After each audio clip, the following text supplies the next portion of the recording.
بسم اللہ الرحمن الرحیم۔ ہارون الرشید کشمیر سے، اگر چارپائی پر دائیں یا بائیں سائڈ پر آدمی سویا ہو تو نیچے آدمی نماز پڑھ سکتا ہے یا نہیں؟ لیکن چارپائی پہ کوئی بندہ سو رہا ہے دائیں یا بائیں تو وہ تو بالکل ہی جائز ہے، لیکن اگر سامنے بھی سو رہا ہے نا چارپائی کے اور آپ اس کی طرف رخ کر کے نماز پڑھ رہے ہیں تو نماز ادا ہو جائے گی، لیکن یہ عمل ناپسندیدہ ہے کیونکہ اس سے خشوع و خضوع میں خلل واقع ہوتا ہے، خاص طور پہ جب سامنے والے جو لیٹا ہوا آدمی ہے اس کے چہرے کا رخ آپ کی طرف ہو تو ناپسندیدہ ہے۔ ہاں ضرورت ہو، جگہ نہیں ہے تو پھر جائز ہے، جیسے کہ صحیح بخاری میں مسلم میں حضرت عائشہ رضی اللہ تعالیٰ عنہ فرماتی ہیں کہ میں نبی صلی اللہ علیہ وسلم کے سامنے لیٹی ہوئی ہوتی تھی، آپ نماز پڑھتے تھے، جب سجدہ کرنے لگتے تو میرے پاؤں پہ اشارہ کرتے، میں اپنے پاؤں سمیٹ لیتی، آپ سجدہ کرتے۔ وجہ اس کی یہ تھی کہ آپ کا حجرہ مبارک بہت چھوٹا تھا، جگہ نہیں تھی، تو اگر جگہ نہیں ہے مجبوری ہے تو ٹھیک ہے، مجبوری نہیں ہے تو پھر ایسے بندے کو سامنے لیٹا ہوا اس کی طرف رک کر کے نماز پڑھنا ناپسندیدہ اور برا عمل ہے، نماز بہرحال ہو جائے گی۔ اسلام آباد سے کسی نے پوچھا ہے، اچھا یہ ہو چکا۔ پاکستان سے کسی نے پوچھا ہے، میری عمر 19 سال ہے، میرے بڑے بھائی کی عمر 22 سال ہے، ہم دونوں کی ابھی شادی نہیں ہوئی، اس کا مطلب کم از کم آپ کی شادی میں 3 سال تو ہوئی باقی ہے۔ ہم دونوں گھر میں اپنے والدین سے شادی کی بات نہیں کرتے، ماشاءاللہ بہت شرمیلے ہیں، اچھا یہ میں نے الفاظ کہے ہیں، لیکن میرا چھوٹا بھائی جس کی عمر 13 سال ہے وہ والدہ کو آپ کے کلپ سناتا ہے کہ باغی بن کر شادی کرو، گھر والوں کی ایسی کی تیسی۔ آپ بتائیے اس بچے کو کیا جواب دیں؟ اس بچے کو آپ یہ جواب دیں کہ آپ شادی کریں لیکن آپ سے کرے گا کون شادی؟ شادی یک طرفہ کام نہیں ہے، یک طرفہ کام ہوتی نا لڑکی والوں کی رضا کے بغیر بھی ہو جاتی، پھر 4 بیویاں ہوتی ہیں ہر آدمی کی، اور شادیاں بھی بہت اپر لیول کے خاندانوں میں کی بھی ہوتی ہیں، تو 13 سال کے لڑکے کو دے گا کوئی نہیں شادی رشتہ؟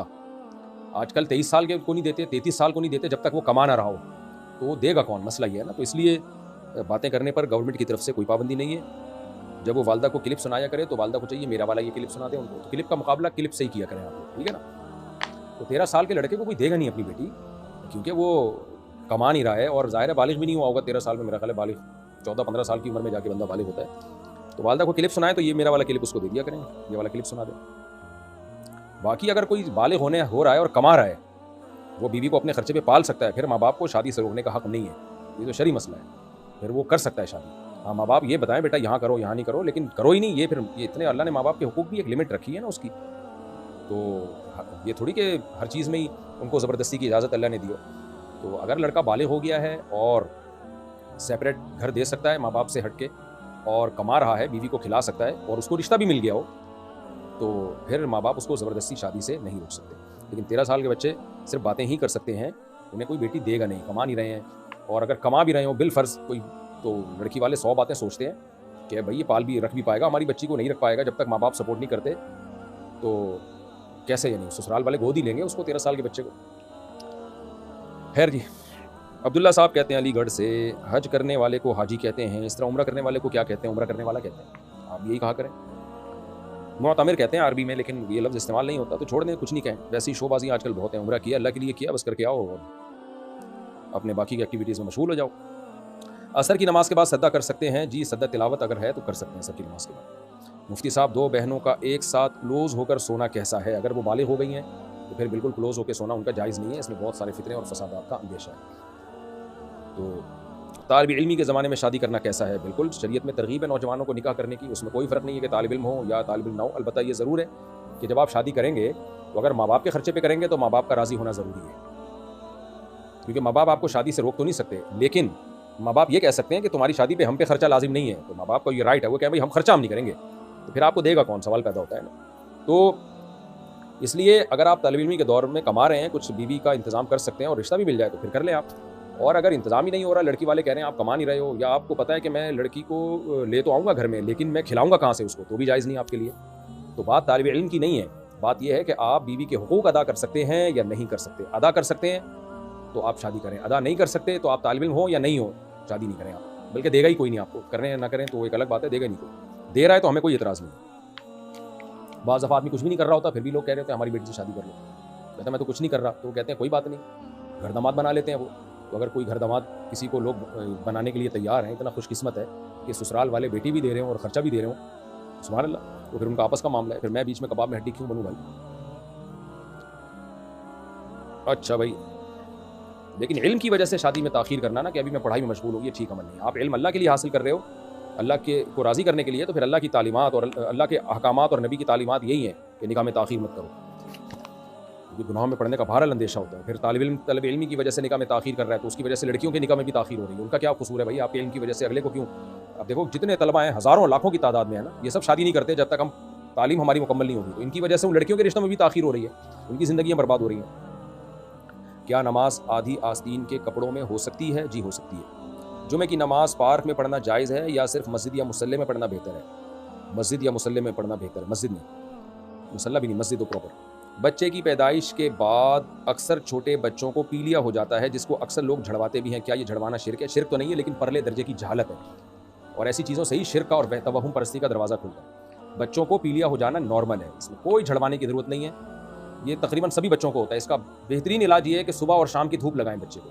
دیکھیں اللہ نے ہمیں اتنی اولاد دی, اللہ نظر بد سے بچائے, تو ہم تو دھوپ میں رکھتے ہیں بچے, وہ سیٹ ہو جاتے ہیں. ڈاکٹر بھی یہی کہتے ہیں کہ صبح کی دھوپ اور شام کی دھوپ بچے کو لگائیں, آپ پیلیا ختم ہو جائے گا اس کا.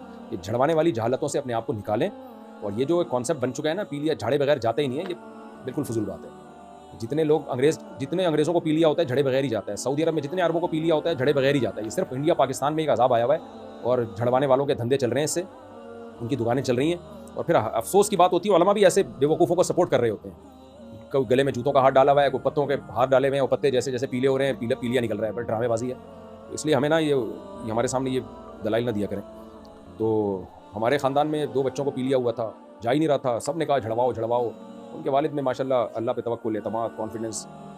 مجھ سے بھی مشورہ لیا, میں نے کہا نہیں جھڑواؤ. اگر جھڑوا دیا نا اور یہ ختم ہو گیا تو یہ سارا جھڑوانے پہ ڈال دیں گے. میں نے کہا نہیں جھڑواؤ, علاج کرو. علاج ہوا, ٹھیک ہو گیا بچہ. اچھا, بچوں کے پیلیے میں بڑوں کے پیلیے میں فرق ہوتا ہے.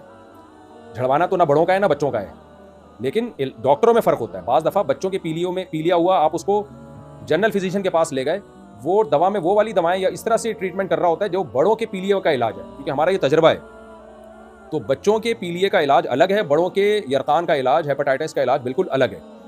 تو اس لیے بچوں کو کوشش کی. بعض دفعہ تو جو جنرل فزیشین ہوتا ہے اس کو یہ فرق معلوم ہوتا ہے, لیکن آپ کو پتا ہے ہر جگہ اناڑی پن چل رہا ہے پاکستان میں, کیونکہ یہ بھی ہمیں تجربہ ہو چکا ہے کہ ہم علاج کرا رہے تھے بچے کا, ڈاکٹر جو جنرل فزیشین تھا وہ دوائیں وہ دے رہا تھا جو بڑوں کے پیلیے والی دوائیں ہوتی ہیں.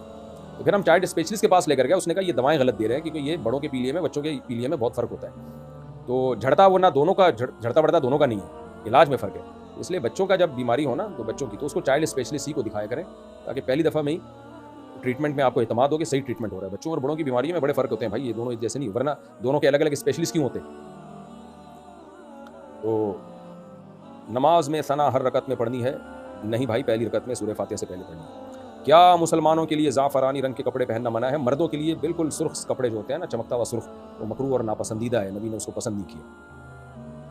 کیا منت کے روزے سنت روزوں کے ساتھ رکھ سکتے ہیں یا الگ سے رکھنے ہوں گے؟ منت کے الگ سے رکھنے ہوں گے, سنت روزے الگ سے ہیں. اور اگر سنت روزوں میں منت کے روزے کی نیت کر لی تو پھر منت کے ہوں گے, سنت والے نہیں ہوں گے. سر کے بال ماتھے پر آنکھوں تک آ رہے ہوں تو نماز ہو جائے گی؟ جی ہو جائے گی. خواتین کی بات اگر ہو رہی ہے تو بھائی خواتین کے لیے سر کے بالوں کو چھپانا فرض ہے نماز میں, تو اپنے بال پیچھے لے کے جائیں اور اس کو پورا اسکارف سے کور کریں. نماز میں ادھر ادھر دیکھ لیا یا غلطی سے دکھ گیا تو کیا نماز چھوٹ جائے گی؟ نہیں, دیکھنا جائز نہیں, لیکن اگر دکھ گیا غلطی سے یا غلطی سے ادھر ادھر گھما لیا تو نماز ٹوٹتی نہیں ہے اس سے. باپ نے سب بچوں کی شادی کی, لیکن جب آخری بیٹی کی شادی کا وقت آیا تو نہ باپ نے اس کے سر پہ ہاتھ رکھا, نہ کوئی فرض ادا کیا, یہاں تک کہ اس کی شادی کے اخراجات بھی خود بیٹی پر پڑ گئے. ایسے باپ کے بارے میں کیا حکم ہے؟ بھائی دیکھو, جب سب بچوں کی شادی کی, سب کے سر پہ ہاتھ رکھا, تو ایک بچی کے سر پہ ہاتھ اگر نہیں رکھ رہا تو کوئی وجہ پوچھی جائے گی نا.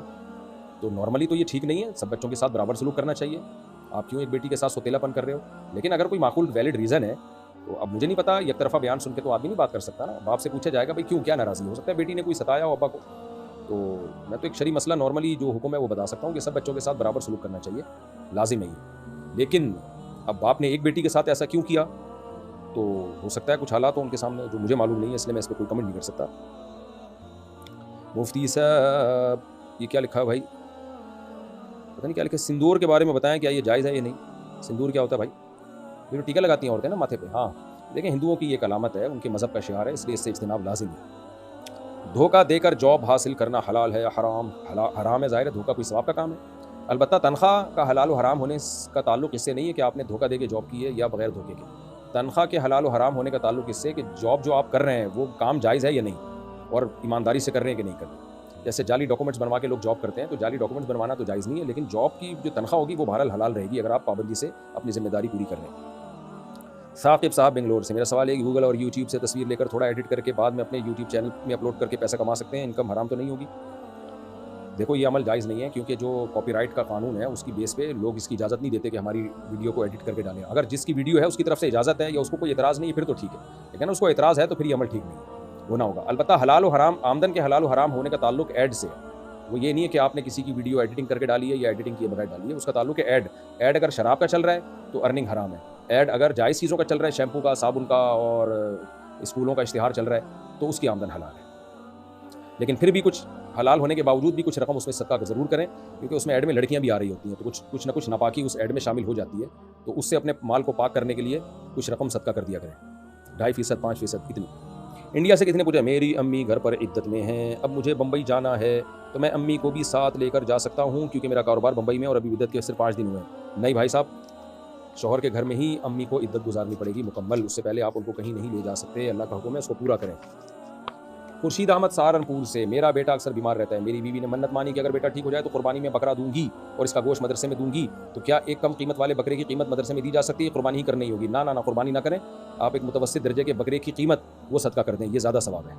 قربانی عبادت ہے بقرعید میں، عقیقے میں اور حج کے موقع پہ، بس ان 3 دنوں کے علاوہ، ان 3 موقعوں کے علاوہ جانور ذبح کرنا اسلام میں کوئی عبادت نہیں ہے. خوب سمجھ لو، اس میں بار بار بیان کرا چکا ہوں اور میرے بیان کو لوگ غلط لے کے جا رہے ہوتے ہیں کہ یہ صدقے کا ہی منکر ہے. تو آپ بکرے کی جو قیمت ہے نا، درمیانی درجے کی بکرے کی قیمت، وہ آپ صدقہ کر دیں تو وہ زیادہ ثواب ہے. دعا صاحبہ کراچی سے، اگر کوئی برتن ناپاک ہو جائے تو کیا ہم کلمہ پڑھ کر پاک کر سکتے ہیں؟ بغیر کلمہ پڑھے پاک کر دیا کریں بھائی. عبد القدیر صاحب منڈی بہاؤالدین سے، میزان بینک میں مزاربت پر انویسٹمنٹ کر سکتے ہیں یا نہیں؟ ہمارے یہاں اکثر مفتی حضرات تمام بینکوں کے ساتھ اضافی لین دین کو سود قرار دیتے ہیں. کر سکتے ہیں آپ. میزان بینک یا جتنے بھی اسلامک بینک ہیں یا سودی بینکوں میں جو اسلامک ونڈوز کھل گئی ہیں تو ان کے ساتھ آپ لین دین کر سکتے ہیں، مزاربت انویسٹمنٹ بھی کر سکتے ہیں. وہ سود نہیں ہوتا، وہ باقاعدہ بزنس کرتے ہیں، نفع نقصان میں شرکت کی بیس پہ آپ کے ساتھ بزنس ہوتا ہے. مطلقہ عورت جس نے طلاق کے بعد شادی نہ کی ہو، اسے جنت میں کیا ملے گا؟ جو آخری شوہر ہوتا ہے وہ والا ملتا ہے. اب چونکہ طلاق دی ہے، ایک تو ہوتا ہے نا بیوہ عورت کو تو وہی ملے گا جو اس کا آخری شوہر ہوگا، لیکن شوہر نے اگر طلاق دے دی تو وہ ملے گا نہیں ملے گا، اس بارے میں کوئی روایت یا کوئی حدیث میرے ذہن سے گزری نہیں ہے، اس لیے اس بارے میں خاموشی اختیار کرتا ہوں. بس اتنی بات ہے کہ عورت جو چاہے گی اس کو وہ ملے گا. اگر وہی طلاق جس نے دی ہے اسی کو چاہتی ہے تو اللہ میاں سے کہہ دینا، اللہ میاں اس کو وہ دلا دیں گے، اور اگر اس کے علاوہ کوئی اور سمجھ میں آ رہا ہے تو وہ مل جائے گا. ہر خواہش پوری ہوگی، بس ہمیں یہ پتہ ہے، تو اس لیے مجھے اس بارے میں معلومات ہے نہیں. اگر کسی کے پاس کوئی حدیث ہو، کوئی ریفرنس ہو تو وہ دے دے تو انشاءاللہ میرے علم میں بھی اضافہ ہو جائے گا. میں نے تو دعویٰ نہیں کیا کہ ساری علوم اللہ نے مجھے اکیلے ہی کو دی. طارق خان انڈیا سے، شادی بیاہ کی تقریب میں پٹاخے چلانا، آتش بازی وغیرہ کرنا کیسا ہے؟ کیا یہ گناہ ہے؟ اگر اصلی بندوق سے فائر کیا جائے تو کیسا ہے؟ پٹاخے تو جائز نہیں، آتش بازی بھی حرام ہے، ناجائز ہے. البتہ بندوق سے فائرنگ میں اگر کسی کو نقصان کا خطرہ نہ ہو، گورنمنٹ لا بھی اس کے خلاف نہ ہو، یعنی گورنمنٹ کی طرف سے پابندی بھی نہیں ہے اور کہیں بھی دور کسی کو نقصان کا خطرہ نہیں ہے، تو حدیث میں دف بجانے کی اجازت ہے، تو ہوائی فائرنگ بھی ہو سکتی ہے. لیکن بہرحال ہم نے دیکھا ہے ہوائی فائرنگ سے بہت سے لوگوں میں حادثات ہوئے، تو اس لیے میں نے تو صرف اتنا بتایا ہے کہ اگر ہوائی فائرنگ خلاف قانون بھی نہیں ہے اور اس میں کسی نقصان کا ذرہ برابر بھی کسی کو نقصان کا اندیشہ نہیں ہے تو پھر ہوائی فائرنگ کی گنجائش ہے، لیکن ایسا ہوتا نہیں ہے. یعنی بہت سارے واقعات ہیں ہوائی فائرنگ سے لوگوں کو نقصان ہوا ہے. بعض دفعہ سامنے گولی چل گئی، بعض دفعہ چیمبر میں گولی رہ گئی، پتہ نہیں چلا، وہ فائر ہو گیا، بارات جنازوں میں تبدیل ہو گئی، خوشیاں جو تھیں وہ مرثیوں میں تبدیل ہو گئیں. بہت ایسے واقعات سننے میں آئے ہیں. اور بعض دفعہ یہ بھی ہوتا ہے کہ جو ہوائی فائر آپ نے کیا، گولی اوپر جا کے بھی تو نیچے آتی ہے نا، وہ نیچے آ کے کسی کی کھوپڑی میں لگی ہے، اس کو زخمی کیا. تو اس لیے اس میں نقصانات بہرحال بہت زیادہ ہیں، تو اس کو اپریشیٹ نہیں کیا جا سکتا. اس لیے ہوائی فائرنگ نہ کیا کریں. صرف دف بجانے کی گنجائش ہے، لیکن اس میں بھی آج کل لوگ اعتدال سے کام نہیں لیتے. جب دف بجاتے ہیں تو دف بھی پورا وہ موسیقی کے آلات کے ساتھ، ناچ گانے بھی، اس لیے علماء دف سے بھی منع کرتے ہیں، کیونکہ لوگوں کی لمٹ ہے ہی نہیں نا، کراس کرتے ہیں لمٹ کو، جو شرعی حدود ہے اس پہ قائم نہیں رہتے لوگ. اچھا بھائی آگے چلتے ہیں ہم. میرا شوہر کہتا ہے کہ صرف بیوی ہی بچوں کی پرورش کی ذمہ دار ہے، کیا یہ بات صحیح ہے؟ بھائی پرورش کے دونوں ذمہ دار ہیں، لیکن نیچر آف پرورش مختلف ہے. ماں کی پرورش کا طریقہ یہ ہے اس کو دودھ پلائے، اس کے جو بھی اس کی رکھوالی ہے، بچے کو سلانا اٹھانا. باپ کی ذمہ داری وہ کما کے لائے. پھر اسی طرح تربیت تو دونوں نے مل کے کرنی ہے، یعنی اچھی باتوں کی تلقین وہ تو ماں بھی کرے گی، باپ بھی کرے گا. تو اب اگر خاتون یہ چاہتی ہیں کہ شوہر ہی بچے کو 24 گھنٹے گود میں پکڑ کے بیٹھا رہے، سلانے اور بچے کو اٹھانے کا انتظام بھی شوہری کے ذمہ ہے، تو یہ غلط ہو جائے گا. بھائی اس کے ذمہ کمانا ہے، آپ کے ذمہ گھرداری ہے. تو فلپائن میں الٹا ہوتا ہے کہ شوہر بچے پالتا ہے، بیوی کما رہی ہوتی ہے. تو کسی کے یہاں سیٹ اپ یہی چل رہا ہے تو ایک الگ بات ہے. یہ دونوں کام تو نہیں ہو سکتے نا، کمائی بھی عورت اور پھر بچہ بھی پالے. تو کمانے کی ذمہ داری اللہ کا جو قانون ہے وہ یہ ہے کہ شوہر ہے، اور گھر میں بچے کی ذمہ داری وہ بیوی کی ذمہ ہے. شوہر کما کے لائے گا، بیگم گھر میں بچوں کو پالے گی. تو یہ طریقہ ہے اسلامی طریقہ. ہاں بالکل ہی بچوں سے دستبردار ہو جانا. بعض شوہر کیا کرتے ہیں, بیوی کا ہاتھ ہی نہیں بٹاتے, بچہ رو رہا ہے بھائی, بیوی بیچاری تھکی ہوئی ہے, تو آپ گود میں اٹھا لو یار اس کو تھوڑی دیر کے لیے, تھوڑا لے کے باہر گھوم جاؤ تاکہ اس بیچاری کو تھوڑا سا سکون ملے. بعض آدمی اس میں بڑی شدت کرتے ہیں, بس وہ اسلام کا ایک حکم کہ بچے پالنا تمہاری ذمہ داری ہے, تو میں ہاتھ بھی نہیں لگاؤں گا بچوں کو, بالکل ایسے ریزرو رہتے ہیں. تو یہ غلط ہے. یہ بچہ آپ کا بھی ہے بھائی, ٹھیک ہے, زیادہ تر تو وہی پالے گی, ماں ہی پالے گی, آپ کمانے میں اور دوسرے کاموں میں مشغول ہے. لیکن کبھی ضرورت ہو, بچہ بعض دفعہ اتنا تنگ کرتا ہے, ماں پوری رات سو نہیں پا رہی ہوتی ہے, تو یار تھوڑا سا آپ اٹھا لو, اس ماں پہ ترس کھاؤ, تھوڑا سا بچے کو لے کر آپ باہر گھوم لو تھوڑا سا, تاکہ اس کو تھوڑا سکون ملے. تو غیرت مند آدمی جو ہے اس کو چاہیے ان چیزوں میں اپنی بیوی کا ہاتھ بٹائے. بچے بھی اس سے باپ سے مانوس ہوتے ہیں کہ کبھی کبھار ابا بھی ہمیں گود میں اٹھایا کرتے تھے. یاد رہتا ہے بچوں کو, یہ سب باتیں یاد رہتی ہیں. اسما صاحبہ انڈیا سے, کیا ہیئر لیزر, کیا لکھا ہے بھائی صاحب, لیزرنگ, اچھا ہیئر لیزرنگ کروانا جائز ہے, جبکہ 2 یا 3 بار کروانے سے بال پرماننٹ ریموو ہو جاتے ہیں. خواتین کے لیے جائز ہے, غیر ضروری بال کو لیزر کے ذریعے ہمیشہ کے لیے ختم کر سکتی ہیں, غیر ضروری بال جو, اسی طرح اپر لپس وغیرہ بھی ہمیشہ کے لیے ختم کیے جا سکتے ہیں. لیکن آئی بروز بنانا یا سر کے بال کہیں سے ریموو کرنا, سر کے بال تو کوئی نہیں کرتا میرا خیال ہے, لیکن آئی بروز ہوتی ہیں تو یہ حرام ہے, ان میں ہیئر یہ جو ہے لیزرنگ کا استعمال جو ہے یہ جائز نہیں ہے. عمران صاحب, میرا USA میں گولڈ کا بزنس ہے, کیا غیر مسلم مرد حضرات کو سونا بیچنا جائز ہے؟ جائز ہے بھائی, تجارت سب سے جائز ہے بھائی صاحب. محمد فہد UP سے, موبائل میں گیم کھیلنے سے پیسے ملتے ہیں لیکن اس میں پیسہ ہم لوگ نہیں لگاتے, صرف کھیلنے سے ملتے ہیں, کیا یہ جائز ہے؟ پیسہ آپ صراحتاً تو نہیں لگا رہے, لیکن ایسا تو نہیں ہے کہ ایپ خریدنے میں پیسہ لگتا ہو موبائل گیم کی, پھر گیم جیتنے پہ وہ پیسہ ڈبل کر کے لوٹ آتا ہو, اور اگر ہار جائیں تو وہ ایپ خریدنے میں جو پیسہ لگا تھا وہ ضائع ہو جاتا ہو. اس طرح سے تو نہیں کوئی سیٹ اپ ہو رہا, اگر ہو رہا ہے تو اس کی ڈیٹیل مجھے بتائیں. اگر صرف اتنی بات ہے کہ آپ گیم کھیل رہے ہیں اور آپ کا کوئی پیسہ ڈوب نہیں رہا, صرف جیتنے پہ مل رہا ہے, تو پھر یہ جائز ہے. لیکن بہرحال گیموں کے ذریعے اس طرح ویڈیو گیم میں ٹائم ویسٹ کرنا اور اس کو سورس آف انکم بنانا شریف لوگوں کا کام ہے نہیں ہے, اچھا کام نہیں ہے, ہر جائز کام کرنے کا نہیں ہوتا, ٹائم ویسٹنگ والا کام ہے. اشبہ لکھا ہے, اشب لکھا ہے, پتہ نہیں کیا نام لکھا ہوا. رشوت کن صورتوں میں دی جا سکتی ہے, رشوت سے کیسے بچا جا سکتا ہے؟ میں پچھلے 2 سال سے خاص ٹیسٹ کے لیے پڑھائی کر رہی ہوں, لیکن پچھلے سال کچھ بچوں کے والدین نے ان کو پیسوں پر پیپر لے کر دیا, جس کی وجہ سے میرا نام لسٹ میں بہت نیچے آ گیا اور میرا ایڈمیشن نہیں ہو پایا اور میرا 1 سال اور ضائع ہو گیا. کیا ایسی صورت میں پیسے دے سکتے ہیں جبکہ ہمارا حق مارا جا رہا ہو اور ہماری دن رات کی پڑھائی بیکار جا رہی ہے؟ رشوت دینا حرام ہے, لیکن اپنے جائز حق کی وصولی کے لیے جائز ہے. اگر آپ کو پتہ ہے کہ میں نے رشوت نہیں دی تو میرا جو حق بنتا ہے وہ بھی نہیں ملے گا, ایسی صورت میں رشوت دینا جائز ہے. صرف لینے والے کو گناہ ہوگا, پھر دینے والے کو گناہ نہیں. انڈیا سے کسی نے پوچھا, سود کا پیسہ مجبوراً رشوت دینے میں استعمال کیا جا سکتا ہے؟ نہیں, اپنے جائز حق کی وصولی کے لیے تو رشوت دینا جائز ہے. اگر آپ کو خطرہ ہو کہ رشوت نہیں دی تو آپ کا جو حق بنتا ہے وہ بھی نہیں ملے گا, تو جائز ہے. لیکن وہ سود کے پیسوں سے نہیں دے سکتے آپ. سود کے پیسے تو ثواب کی نیت کے بغیر صدقہ ہی کرنا پڑے گا, یا مسجد کے واش روم وغیرہ میں ثواب کی نیت کے بغیر لگا دیں. معراج الدین گریز کشمیر سے, اگر کوئی شخص اپنی زمین کسی کو کاش کے لیے دے اس شرط پہ کہ آدھا حصہ میرا آدھا تیرا, یعنی جس نے کاش کیا ہے, تو اس طرح کرنا جائز ہے؟ کیونکہ میں نے ڈاکٹر اسرار صاحب رحمۃ اللہ علیہ کی ایک تقریر میں سنا تھا کہ ایسا کرنا سود میں شمار ہے, برائے مہربانی رہنمائی فرمائیں. ڈاکٹر اسرار صاحب سے بہت بڑی غلطی ہوئی تھی.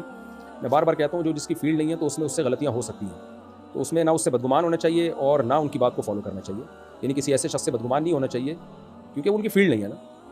اب میں میڈیکل سائنس کی کوئی بات بتاؤں اور غلط ہو جائے تو اب یہ تو نہیں کہ لوگ کہیں یار مفتی صاحب باتیں غلط کرتے ہیں, ان کے بیان سننا چھوڑ دو. بھائی ہماری جو فیلڈ ہے اس میں ہمیں فالو کرو نا. اب جو فیلڈ نہیں ہے اس میں آپ کیوں فالو کر رہے ہو؟ انہوں نے تو بات سنی تھی, پارسل کر دی آگے.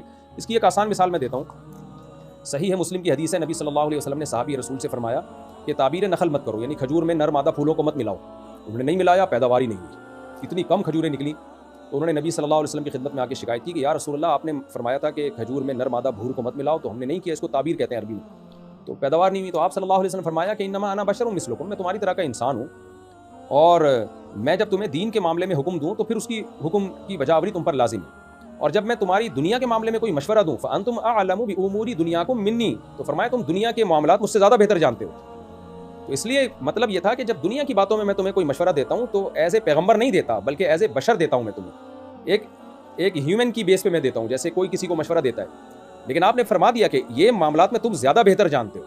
تو دیکھیے نبی صلی اللہ علیہ وسلم جن کی اتنی بڑی شان ہے, آپ صلی اللہ علیہ وسلم نے بھی فرما دیا کہ جو دنیا کے معاملات ہیں نا وہ تم مجھ سے زیادہ بہتر جانتے ہو. اب کھیتی باڑی تو تم جانتے ہو بہتر کہ کھجور کے نر مادہ پھولوں کو ملانے سے پیداوار کم ہوگی یا زیادہ, تمہارا تجربہ ہے. تو اگر میں نے تمہیں مشورہ دیا ہے تو تمہیں اس مشورے پر عمل کرنا لازم نہیں ہے, وہ مشورہ ہے. تو اس سے صاف پتہ چلتا ہے کہ بھائی شریعت کا ایک اصول ہے. پھر قرآن میں بھی اللہ نے یہ حکم دیا, وہ قرآن کی آیت میں بار بار لوگوں کو بتا چکا ہوں, لعلمہ الذین یستنبطونہ منہم. اللہ فرماتے ہیں جو جس چیز کے اہل ہونا اس سے اس کے بارے میں پوچھا کرو. ڈاکٹر اسرار رحمۃ اللہ علیہ 20ویں دفعہ کہہ چکے ہیں میں مفتی نہیں ہوں, میں پراپر عالم بھی نہیں ہوں, میں درس قرآن کا ماہر ہوں. درس قرآن میں آپ ان کے لیکچر سنیں تو انہوں نے چند مسائل میں ان سے بلنڈر ہوا ہے, بہت بڑی غلطی ہوئی ہے, مسٹیک ہوئی ہے. وہ مسٹیک ہے, ہر انسان سے ہو جاتی ہے, تو کسی سے بدگمان ہونے کی بھی اجازت نہیں ہے ہمیں یہ چھوٹی چھوٹی مسٹیک پر. چھوٹی چھوٹی اس سینس میں کہ ان کی فیلڈ کی بات نہیں ہے نا, وہ فیلڈ اپنی فیلڈ میں مسٹیک کریں تو بڑی بات ہوتی ہے نا, ان کی فیلڈ ہی نہیں ہے, تو انہوں نے کہہ دی. تو یہ میں نے بھی 2-3 دفعہ ان کے لیکچر سنے اور انہوں نے کہا یہ سود ہے. یہ تو صحابہ تابعین سے, ائمہ اسلاف سے سب سے ثابت ہے یہ کہ زمین آپ پٹے پہ دیں, مزارات پہ دیں سوری, اور زمین جو ہے جو پیداوار ہوگی آدھی تمہاری آدھی میری, اس میں کوئی حرج نہیں ہے, تو جائز ہے, اس میں کوئی حرج نہیں ہے, اس کو سود نہیں کہہ سکتے. اس میں ڈاکٹر صاحب نے کی رائے یہ ہے کہ بھائی جو زمین دینے والا ہے اس کا تو کچھ بھی نہیں جا رہا, بھائی زمین جا رہی ہے اس کی, کروڑوں روپے کی زمین ہے اس کی, آپ کسان کو یہ سہولت دے رہے ہو کہ تمہیں ہم اپنی زمین دے رہے ہیں استعمال کرنے کے لیے, تو اس میں کسان کا بھی فائدہ ہے. ورنہ کسان کیا کہاں ٹماٹر لگائے گا جا کے, وہ کیا کس لوگوں کی چھتوں پہ لگائے گا جا کے, وہ تو کھیت میں ہی لگائے گا. یہ ایسے ہی ہے جیسے گھر آپ کا ہے, کروڑوں روپے کا آپ نے بنایا, رہتا اس میں کوئی اور ہے, تو وہ جو رہ رہا ہے وہ آپ کو اس کا پراپر فائدہ دے رہا ہے نا, آپ کو کرایہ دے رہا ہے. اب آپ کہیں آپ گھر بیٹھے کرایہ کھا رہے ہو, آپ کا تو کچھ بھی نہیں جا رہا, بھائی گھر بیٹھے نہیں کھا رہے, اپنا گھر کسی کے حوالے کر کے کرایہ کھا رہے ہیں. تو انویسٹمنٹ ایک آدمی کی ہے, نفع دوسرا اٹھا رہا ہے کرایہ دے کے. تو زمین میں بھی ایسا ہی ہے, اس میں سود کا کوئی دور دور کا عنصر نہیں ہے. زمین آپ کی ہے, کسان کو محنت کا پورا پورا بدلہ مل رہا ہے. بھائی جتنی محنت کرو گے تمہارا پروفٹ اتنا ہی زیادہ ہوگا. زمین آپ کی استعمال ہو رہی ہے, اس میں یہ کہنا کہ گھر بیٹھے کوئی پیسے کھا رہا ہے یا پروفٹ کھا رہا ہے, یہ بات ہی غلط ہے. سود بالکل ایک ڈفرینٹ چیز ہے, اس کا اس سے کوئی تعلق نہیں. ہندوستان سے مجھے میری تنخواہ 85,000 کے لگ بھگ ہے, کیا میں اپنے والد سے جھوٹ بول سکتا ہوں کہ مجھے 1 یا 2 ہزار کم ملے ہیں تاکہ میں اسے اپنے اخراجات پہ خرچ کر سکوں؟ دیکھو, اگر والد صاحب کھاتے پیتے ہیں, ان کو آپ کی تنخواہ کی ضرورت نہیں ہے, اور کھاتے پیتے ہیں, سارے ان کے مصارف ان کی اپنی تنخواہ سے پورے ہو رہے ہیں, اپنی آمدن سے پورے ہو رہے ہیں, پھر بھی وہ آپ سے آپ کی پوری تنخواہ لے رہے ہیں, تو بہتر تو یہی کہ آپ دے دیں ابا کو. نبی نے فرمایا انت ومالک لابیک, یہ اخلاقی تعلیمات ہے نبی صلی اللہ علیہ وسلم کی, کہ تم بھی, تمہارا مال بھی تمہارے باپ کا ہے. یہ اخلاقیات سکھائی ہیں. لیکن قانون شریعت کا یہی ہے کہ اسلام شخصی ملکیت کا قائل ہے. تو قانون یہی ہے اسلام کا جو لا ہے, لا ایک الگ چیز ہوتی ہے, اخلاقیات ایک الگ چیز ہوتی ہے, جس کو کہتے ہیں نا تقویٰ یہ ہے, فتویٰ یہ ہے. وہ میری یوٹیوب کی ارننگ پر کسی نے کہا ہے نا کہ تقویٰ یہ ہے کہ نہ کھائی جائے, فتویٰ یہ ہے کہ کھا لی جائے. تو لوگ بھی ماشاءاللہ مفتی بنتے جا رہے ہیں. تو تقویٰ تو یہی ہے کہ ابا کو پوری تنخواہ بتائیں, ہاتھ میں پکڑا دیا کریں, ابا آپ سے میں لوں گا. لیکن بہرحال بعض دفعہ ابا بھی ایسے ہوتے ہیں, وہ بھی سارے پیسے سائڈ پہ رکھ لیتے ہیں اور پھر بچے کو 5 گٹکے کے پیسے بھی نہیں دیتے. تو قانون بہرحال یہی ہے کہ آپ کی تنخواہ اگر 85,000 ہے تو آپ اس کے مکمل مالک ہیں, اور ابا اس میں سے جب لے سکتے ہیں جب ابا کو واقعتاً ضرورت ہو, ان کے اپنے پاس اتنا کچھ نہ ہو کہ اپنے ضروری خرچے وہ اٹھا سکیں. تو ایسی صورت میں پھر آپ گول مول بات کریں, جھوٹ نہ بولیں. اپنے پیسے بچانے کے لیے اگر ابا بار بار لے ہی رہے ہیں, آپ کے سارے پیسے کھا جاتے ہیں, یا کچھ زیادہ ظلم ہو رہا ہے آپ کے اوپر, تو پھر گول مول بات کر لیں کہ اتنے ملیں اور اتنے بھی بعد میں ملیں گے. تو جھوٹ نہ بولیں, کچھ گھما دیں. آپ ٹوپی کرانا آپ جانتے ہیں کیسے کرائی جاتی ہے. تو اپنا جائز حق وصول کرنے کے لیے یا اپنے آپ کو ظلم سے بچانے کے لیے گول مول بات کی جا سکتی ہے. لیکن یہ ظلم سے بچانے کے لیے, باپ پہ ظلم ہو رہا ہے یا نہیں ہو رہا ہے یہ مجھے نہیں پتا. ظلم کب ہوگا؟ جب ابا کے پاس اپنے پیسے ہوں, پھر بھی ابا آپ سے آپ کی تنخواہ لے کے زبردستی خرچ کر رہے ہوں, تو اس کو ظلم کہا جائے گا. لیکن اگر ایسا نہیں ہے تو پھر یہ ظلم نہیں ہے, تو پھر آپ گول مول بات نہ کریں. بحرین سے کسی نے پوچھا, میں سیکیورٹی گارڈ ہوں اور جہاں میں ڈیوٹی کرتا ہوں وہ بہت بڑی جگہ ہے, تقریباً آدھے کلومیٹر لمبائی میں. اس ایریا میں ہم تقریباً 13 سیکیورٹی گارڈ ہیں, اور کچھ صفائی کا کام کرنے والے کلینرز, اور رات کی ڈیوٹی میں ہمارے ساتھ کوئی نہیں ہوتا. ہم میں سے بہت ساروں نے جب ان کی پیٹرولنگ کی ڈیوٹی آتی ہم میں سے بہت ساروں نے جب ان کی پیٹرولنگ کی ڈیوٹی آتی ہے تو عجیب و غریب سی چیزیں دیکھی ہیں جو کہ 1 سیکنڈ کے کچھ حصے میں ان کی آنکھوں کے آگے سے نکل جاتی ہیں. ابھی ہم سب بہت ڈرے ہوئے ہیں. پہلے تو ہم سمجھتے تھے کہ ہمارا وہم ہے, پر ایسا لگتا ہے کہ حقیقت ہے. رہنمائی فرمائیں. دیکھیں, یا تو حقیقت ہے یا وہم ہے. حقیقت ہے تو کوئی ہو سکتا ہے کوئی چیز گزر رہی ہو آپ کے آگے سے, آپ کو نہ پتہ چلی. بہت دفعہ آدمی کی جو آگے سے چیزیں گزر رہی ہوتی ہیں اس کو پتہ نہیں ہوتا, دن کی روشنی میں گزرتی تو پتہ چل جاتا ہے نا, وسیم گزر رہا ہے یا غفار بھائی گزر رہے ہیں. لیکن اس میں ڈرنے کی ضرورت نہیں ہے. ڈریں گے تو یہ 4 چیزیں اور گزریں گی, تو گزرنے دیں. وہم ہوتا ہے بہت دفعہ, یا کوئی چیز ہوتی ہے لیکن وہ کوئی ایب نارمل چیز نہیں ہوتی, نارمل روٹین کی چیز ہوتی ہے, اندھیرے میں عجیب سی لگ رہی ہوتی ہے. ایسے تو میں نے اپنے بیانات میں کئی واقعات بتائے ہیں کہ ایک آدمی نے اندھیرے میں دیکھا کہ جن کھڑا ہوا ہے, یہ سچا واقعہ ہے. دیکھا ٹانگیں اوپر تک جا رہی, اس سے چاقو نکال کے مارا تو کسی کی شلوار لٹکی ہوئی تھی, گھس گئی شلوار میں ہی چاقو گھس گیا. ایسے اندھیرے میں نا, خاص طور پہ جب آپ کو ایک وہم ہو گیا تو اب تو پتہ نہیں کیا نظر آئے گا. ڈرے نہیں. پھر بھی کوئی چیز سامنے آ کے کھڑی ہو جائے تو رکھ کے چماٹ لگا دیں, آئندہ کبھی بھی نہیں آئے گی. لیکن اگر ڈر گئے یا کسی عامل کے پاس چلے گئے, او ہو بس سمجھو زندگی برباد. ساری زندگی اپنے بھی بنیان سکھاتے رہو گے, عاملوں کو, اپنی بیوی بچوں کے بھی بنیان سکھاتے رہو گے, پھر تمہارا مقدر یہ ہوگا. تو اس لیے ڈرنا نہیں ہے, اور کسی عامل کے پاس نہیں جانا. کوئی کسی سے اس کا منتر وظیفہ نہیں مانگنا. ایک صاحب کو ایسے ہی جن آ کے ڈراتا تھا نا, میرے پاس آئے, کہنے لگے یوں آتا ہے, یوں کرتا ہے, اور ایسی شکل آتی ہے. میں نے کہا رکھ کے چماٹ لگا دے. تو کہہ رہا ہے میں کانفیڈنس تھا کہ آ جائے گا تو رکھ کے لگا دوں گا. کہہ رہا ہے اس کے بعد سے آیا ہی نہیں. تو یہ بھی ہوتا ہے, آپ کے کانفیڈنس ہو جاتا ہے تو سامنے چیزیں مارکیٹ سے اسٹارٹ ہو جاتی ہیں. لیکن اگر آپ ڈر گئے نا تو آپ کے چماٹ سے پہلے وہ چماٹ لگا دے گا آپ کو, یہ بھی ذہن میں رکھنا. یعنی رکھ کے چماٹ وہ لگائے جو کانفیڈنٹلی چماٹ لگانے کا ارادہ کرے. اگر آپ کا ارادہ ہے نا کہ اگر آیا تو میں غور کروں گا کہ چماٹ لگانا ہے کہ نہیں لگانا, تو سمجھ لو وہ پہلے چماٹ لگانا. تو اس لیے پہلے ہی سے چماٹ تیار کر رکھے ہو, لگاؤں گا, آئے گا ہی نہیں. ہمارے حضرت نے بھی ایک دفعہ ایسے ہی کوئی جن بن بہت تنگ کر رہا تھا, کسی بچے پہ آیا ہوا تھا, حضرت نے رکھ کے لگا دیا, بھاگ گیا وہ. پھر اس کے ایسے واقعات تھے, کسی پہ بھی جن جاتا تھا نا, حضرت آتے تھے تو وہ کہتا تھا مفتی رشید احمد صاحب آ رہے ہیں, ہم جا رہے ہیں. حضرت کے پہنچنے سے پہلے ہی مارکیٹ سے اسٹارٹ ہو جاتا تھا. یہ تو جب ہے جب سچی مچی کا جن ہو, لیکن آپ کے واقعے میں مجھے جن بھی نہیں لگ رہا, ایسی کوئی وہم لگ رہا ہے. جن بھی ہو تو رکھ کے چماٹ لگا دیں, بھاگ جائے گا انشاءاللہ. صلی اللہ علیہ وسلم. پاکستان سے کسی نے پوچھا ہے, میں کیمسٹری کا ٹیچر ہوں, پرنسپل کے کہنے پر اتنا مشکل پیپر بنانا کہ بچے فیل ہو جائیں تاکہ وہ زیادہ عرصے تک اسکول میں ہی پڑھتا رہے, فیس وغیرہ کا سلسلہ جاری رہے, یہ جائز ہے یا نہیں؟ حرام ہے, ناجائز ہے؟ اللہ اس پرنسپل کو بھی ہدایت دے. پاکستان سے کسی نے پوچھا ہے, میرے بھائی کے پاس غلاف کعبہ ہے, کیا ہم اسے عقیدت میں چوم سکتے ہیں؟ اگر عقیدت میں سے چوم سکتے ہیں تو پھر کسی بزرگ کی قبر کو کیوں نہیں چوم سکتے؟ غلاف کعبہ کے ساتھ اس لیے عقیدت ہوتی ہے وہ کعبہ کی دیوار کا ایک حصہ عرصہ تک رہا ہے, اور بزرگ کی قبر کے لیے اس لیے عقیدت ہوتی ہے کہ اس کے اندر اللہ کا نیک بندہ مدفون ہے, برائے مہربانی رہنمائی فرمائے. قبروں کو چومنا حرام ہے بھائی, شریعت کا حکم ہے, اس لیے ہم نہیں چوم سکتے. بیت اللہ کی دیوار کو چومنا تو سنت ہے, اور اس میں بھی حجر اسود کو چومنا سنت ہے. حضرت عمر نے حجر اسود کو چوما تھا, فرمایا تھا کہ اللہ کی قسم, نہ تو نفع کا مالک نہ نقصان کا مالک, میں تجھے صرف اس لیے چومتا ہوں کہ میں نے نبی کو دیکھا ہے تمہیں حجر اسود کو چومتے ہوئے. تو اس لیے پہلی بات تو یہ جو بیت اللہ کے غلاف بٹ رہے ہیں نا, ان میں ڈرامے بازی بہت ہے, فیک غلاف بن رہے ہوتے ہیں اور دنا دن تقسیم. ایک عامل ہے روحانی عامل, ہر 4 دن کے بعد وہ بیت اللہ کے غلاف لا کے لوگوں میں بانٹ رہے ہوتے ہیں. ہم نے تحقیق کرائی, پتہ چلا وہاں کچھ لوگوں نے فیکٹریاں کھلی ہوئی ہیں, بیت اللہ کے غلاف بنا کے بانٹ رہے ہیں. تو بیت اللہ کے غلاف اتنی آسانی سے نہیں ملتا, آپ تحقیق کر لیں یہ جس کو چوم رہے ہیں وہ بیت اللہ کا غلاف ہے بھی کہ نہیں ہے. تو اور قبروں کو چومنا تو شرک, اور شرک کا بہت بڑا ذریعہ ہے, کسی صورت میں جائز نہیں ہے, بالکل حرام ہے, ناجائز ہے. قبروں کو آپ بیت اللہ پہ قیاس نہیں کر سکتے. شرک کا ذریعہ بھی تو اسلام میں حرام ہے نا. اگر یہ چیز شرک کا ذریعہ نہ ہوتی پھر ہمیں شریعت اجازت دے دیتی, لیکن یہ شرک کا ذریعہ ہے. اور بیت اللہ کو چومنا تو عین توحید کا ذریعہ ہے, بلکہ اور توحید مضبوط ہوتی ہے جب آدمی اللہ کے گھر سے رخسار لگاتا ہے, اللہ کے گھر کے سامنے جا کے ملتزم میں. پاکستان سے کسی نے پوچھا ہے, حیض کی حالت میں معارف القرآن جیسی کسی بھی تفسیر میں صفحے کی جگہ جہاں آیت لکھی ہو تو اس آیت کو ہاتھ لگا سکتے ہیں. اگر کسی کو نماز میں پڑھنے کے لیے سورہ فاتحہ یا کوئی اور سورت یا تحیات زبان یاد نہ ہو تو حیض کی حالت میں یاد کرنے کے لیے بار بار پڑھ سکتے ہیں یا کسی کو یاد کروا سکتے ہیں. دیکھیں, تفسیر کو ہاتھ میں لینا تو جائز ہے بغیر وضو بھی, لیکن آیتوں پر ہاتھ لگانا جائز نہیں ہے بغیر وضو یا حیض کی حالت میں. باقی زبانی یاد کرنے کے لیے سورہ فاتحہ یا اتحیات میں دعا کی نیت کر, اتحیات تو زبانی یاد کی جا سکتی ہے حیض کی حالت میں بھی. فاتحہ آپ قرآن کی تلاوت کی نیت سے یاد نہ کریں بلکہ رقیہ کی نیت سے یا دعا کی نیت سے فاتحہ حیض کی حالت میں بھی پڑھی جا سکتی ہے. اس میں نیت یہ کریں کہ میں تلاوت نہیں کر رہی بلکہ میں بطور دعا, کیونکہ سورہ فاتحہ دعا بھی ہے نا, تو قرآن مجید میں وہ آیتیں جو دعا والا معنی ہے ان کو دعا کی نیت سے پڑھا جا سکتا ہے, تو اس میں پھر تلاوت کی نیت نہیں ہے. رضوان صاحب انڈیا سے, میری عمر 25 سال ہو گئی ہے, میرے رشتے بھی آ رہے ہیں مگر میں بچپن سے کمزور ہوں, کیا مجھے شادی کرنی چاہیے؟ دیکھیں, رشتے آپ کو آ رہے ہوں گے, آپ کی باڈی کو دیکھ کے ہی آ رہے ہوں گے نا, ان کو پتہ ہے کہ یہ کیا ہے, کتنا ویٹ ہے ان کا, کتنے باریک سے, تو اس لیے آپ کے لیے شادی جائز ہے. سامنے آپ نظر آ رہے ہیں, البتہ کمزوری سے آپ کی مراد اگر آپ مردانہ لحاظ سے کمزور ہیں, بالکل ہی کوئی آپ کے اندر کوئی وہ قوت ہی نہیں ہے, تو پھر آپ شادی نہ کریں, یہ دھوکہ ہوگا. کرنی ہے تو لڑکی والوں کو پہلے بتا دے کہ میں سیکشولی ویک ہوں, تاکہ دھوکہ نہ ہو.